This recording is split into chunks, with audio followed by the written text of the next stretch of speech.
Hi friends and family எல்லாருக்குமே வணக்கம். இன்றைக்கி வந்துட்டு வீடியோவோட செகண்ட். இன்றைக்கி வந்து காலையில் 4 மணிக்கு எந்திரிச்சு எக்ஸசைஸ்லாம் பண்ணிவிட்டு 5 மணி போல் விளக்கேற்றி சாமி கும்பிட்டுட்டேன். சாமி கும்பிட்டு அப்புறம் வந்துட்டு சுடுதண்ணி குடித்தேன். சுடுதண்ணி குடிச்சிட்டு எனக்கு வந்துட்டு பிளாக் காஃபி போட்டுட்டேன். வீட்டுக்கு வந்துட்டு காஃபி போட்டு கொடுத்தாச்சு. அப்புறமா வந்துட்டு இப்போ டயட்டில் இருக்கிறதுனால கொஞ்சம் முருங்கைக்கீரை எடுத்துக்கலாம் அப்படின்னு சொல்லிட்டு காலையில் முருங்கைக்கீரை வந்து எடுத்துகிட்டு இருந்தேன். முருங்கைக்கீரை கடையில் தான் எடுத்துகிட்டு இருந்தேன். இது வந்துட்டு எங்கள் வீட்டில் முருங்கைக்கீரை வந்துட்டு இருக்குது. எவ்வளோ ஃப்ரெஷ்ஷாக இருக்குதுன்னு பாருங்கள். அப்புறம் வந்துட்டு முருங்கைக்கீரை கடையிலுக்கு வந்து பருப்பை வந்துட்டு நல்லா அலசி எடுத்துக்கணும்.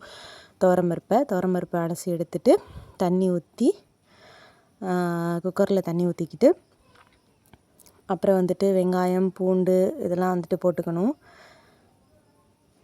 போட்டுக்கிட்டு அப்புறம் வந்துட்டு இந்த முருங்கைக்கீரை கடையிலுக்கு வந்து பெருங்காயத்தூள் கொஞ்சம் போட்டுட்டு பெருங்காயத்தூள் வந்து வாய்வு பிரச்சனைக்கு நல்லாயிருக்கும்.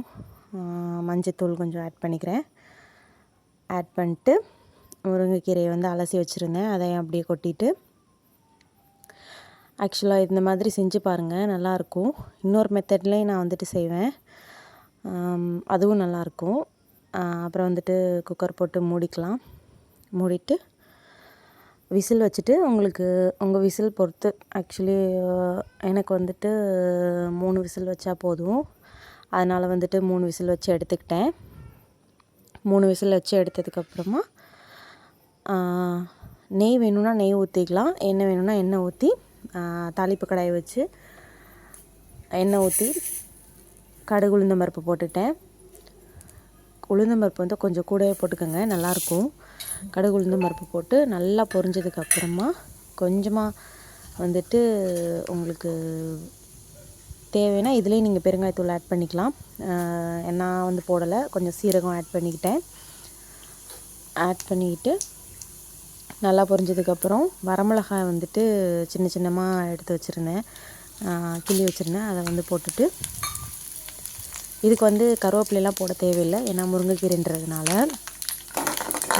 நல்லா தாளித்ததுக்கப்புறமா கீரையோடு எடுத்து கொட்டி அதுக்கப்புறம் கிண்டிட்டு நம்ம வந்து சர்வ் பண்ண வேண்டியதுதான். நான் வந்துட்டு இன்றைக்கி 2 சப்பாத்தி எடுத்துக்கிட்டேன். 2 சப்பாத்திக்கு கீரை கடையில் வந்து எடுத்துக்கிட்டேன். ஆக்சுவலி சப்பாத்தி பாருங்கள் எவ்வளோ சாஃப்டாக வந்திருக்குன்ட்டு. சப்பாத்தி எப்படி போடுறதுன்ட்டு வந்துட்டு நான் வந்து உங்களுக்கு இன்னொரு வீடியோவில் வேணால் நான் ஷேர் பண்ணுறேன். இன்றைக்கி வந்து 2 சப்பாத்தி கீரை கடையல். டே வந்துட்டு இன்றைக்கி நல்லபடியாக போயிடுச்சு. ஆக்சுவலாக வந்துட்டு இப்போ தான் வந்துட்டு வெயிட் லாஸ் வந்து ஸ்டார்ட் பண்ணியிருக்கேன். என்னோடய வெயிட் வந்துட்டு. என்னோடய வீடியோ பிடிச்சிருந்துச்சுன்னா லைக் பண்ணுங்கள், ஷேர் பண்ணுங்கள், சப்ஸ்கிரைப் பண்ணுங்கள். பாய்.